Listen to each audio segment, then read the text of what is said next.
Krishna, Krishna, Hare Hare. Krishna. Krishna's the real deal. It's the real deal. Hare Krishna, Hare Krishna, Krishna Krishna, Hare Hare. Hare Rama, Hare Rama. You know, a few minutes before the top of the hour, read a little Krishna book.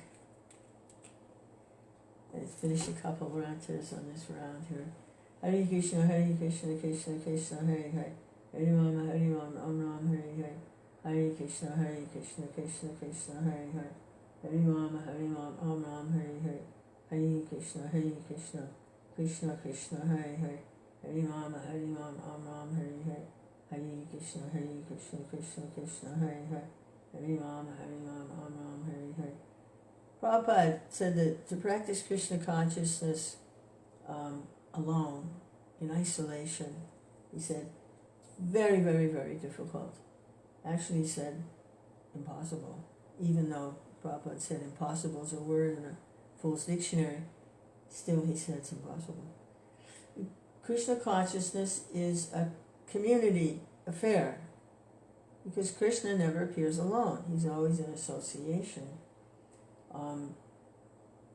He even has his own planet. He's always, he's very sociable. Hare Krishna, Hare Krishna, Krishna Krishna, Hare Hare, Hare Rama, Hare. Just how to give association and take association in Krishna consciousness is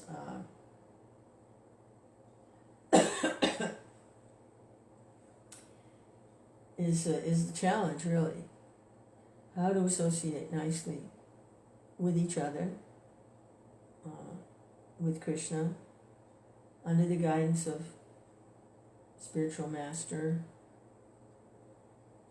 That's really the challenge. Hare Krishna, Hare Krishna. What we learn isn't necessarily just knowledge. What we learn is, well, the knowledge is there, but to relish the knowledge, because Krishna is non-different from the knowledge. Hare Krishna, Hare Krishna, absolute knowledge of Krishna is Krishna.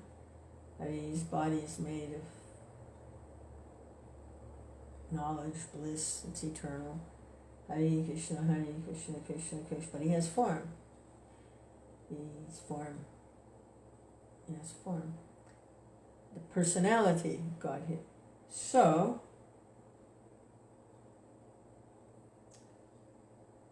that's why hearing over and over again Bhagavad Gita, Srimad Bhagavatam, Chaitanya Charitamrita is so relishable. Yeah, learning what's in there, the knowledge of who did what when and how this works and how that works. Yeah, okay. Yeah, that's all in there. It's all in there. But to learn how to relish what's in there, that's the real learning. How to taste. That's why hearing over and, all right, I read Bhagavad Gita, now what else? Oh, I read Krishna book, I read that. Now, is there anything else? It's not necessary. It's really not necessary. Hare Krishna, Hare Krishna, Krishna Krishna, Hare Hare. Hare Rama, Hare Rama, Ram Ram, Hare Hare. Everything is in those books. Prabhupada's books, everything. Hare Krishna, Hare Krishna, Krishna Krishna, Hare Hare, Hare Rama, Hare Rama, Ram Ram, Hare Hare, Hare Krishna, Hare Krishna, Krishna Krishna, Hare Hare, Hare Rama, Hare Rama, Ram Ram, Hare Hare, Hare Krishna, Hare Krishna. Just like, well, I chanted Hare Krishna. Do I have to chant again?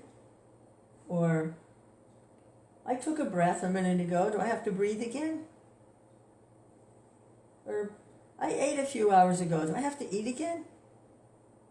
I slept yesterday. Do I have to sleep again? Tonight?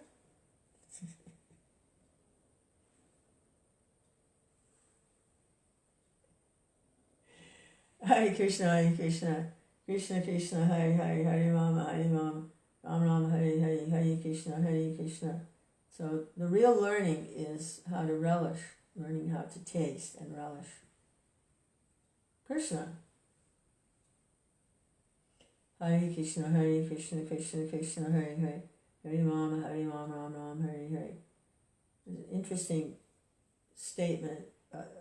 It's called familiarity breeds contempt. It always intrigued me. Hey, Manu.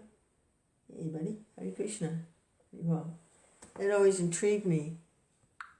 Familiarity breeds contempt. It's kind of like taking for granted. Or familiarity means you have some expectations.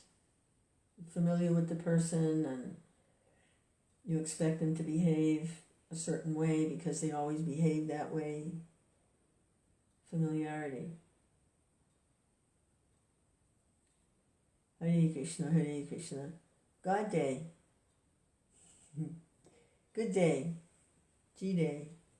Hare Krishna, Krishna Krishna, Hare Hare. Hare Ram, Ram Ram. Gita day.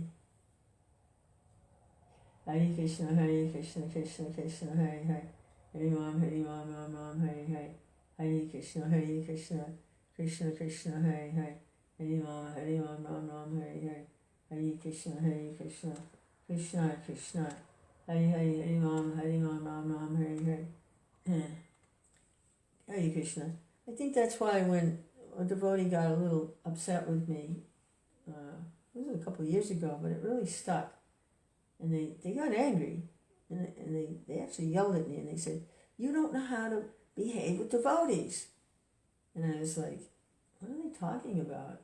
I don't know how to behave with anyone, right? But you know how to behave, you know how to act with devotees. You don't know how to behave with devotees. And that's actually a lot of mercy there. How to associate, how to give association and take association.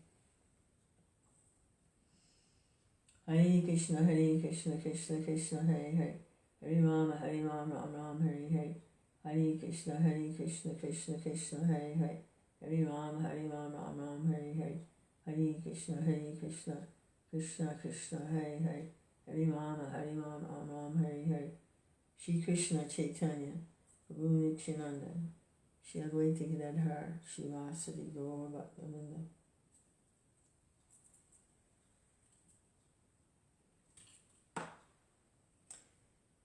Right. You can't go around chanting Hare Krishna and hearing about Krishna. And everything else will take care of itself. Cuckoo, Hare Krishna.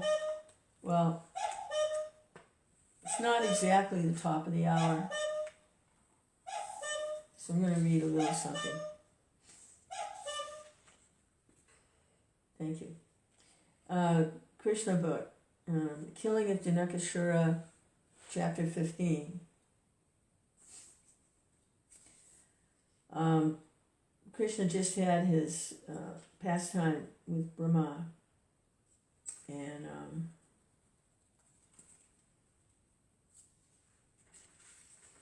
Hare Krishna.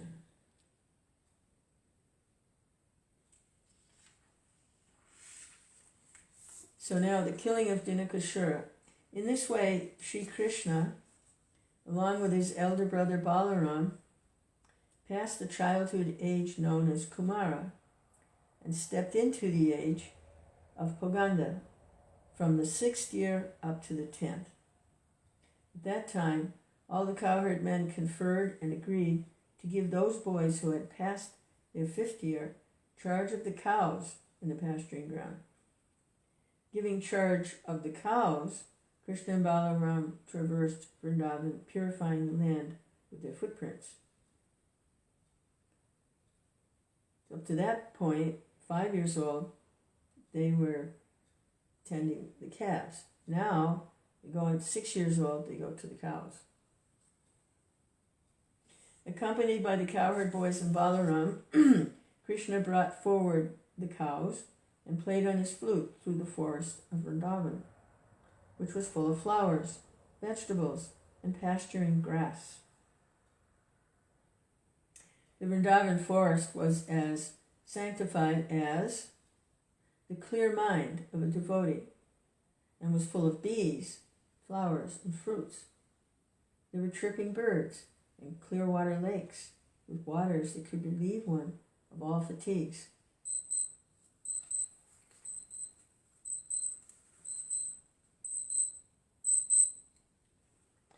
Sweet flavored breezes blew, always refreshing the mind and body.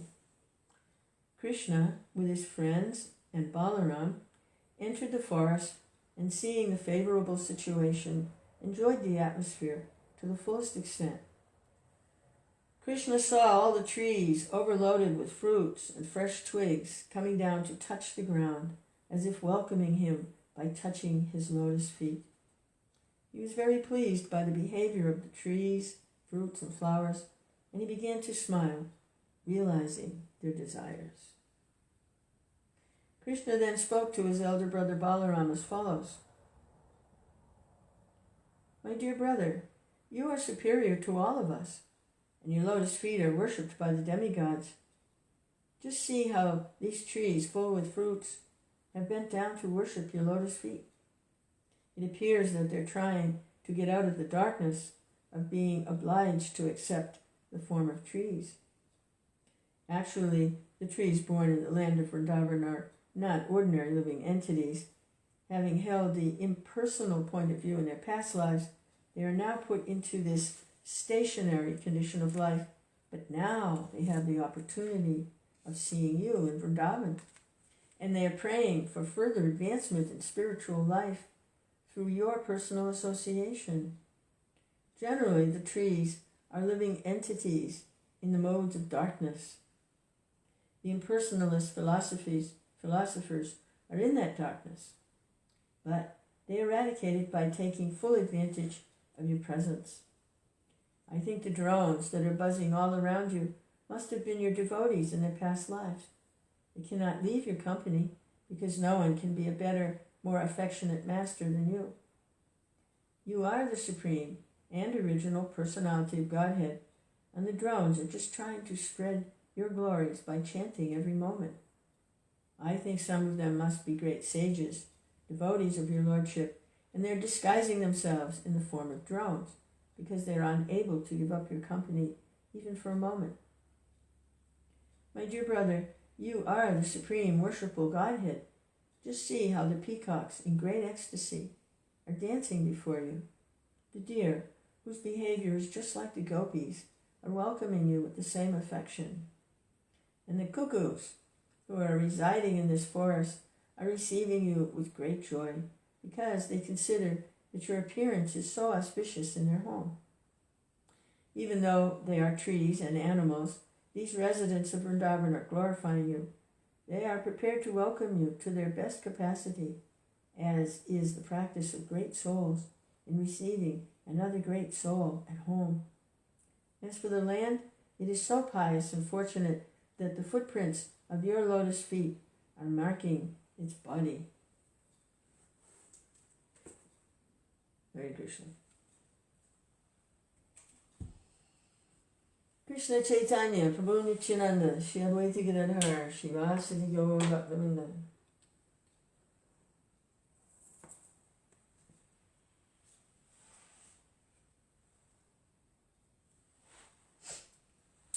Hare Krishna, Krishna Krishna, Hare Hare, Hare Rama, Ram Ram, Hare Hare. Hare Krishna, Krishna Krishna, Hare Hare.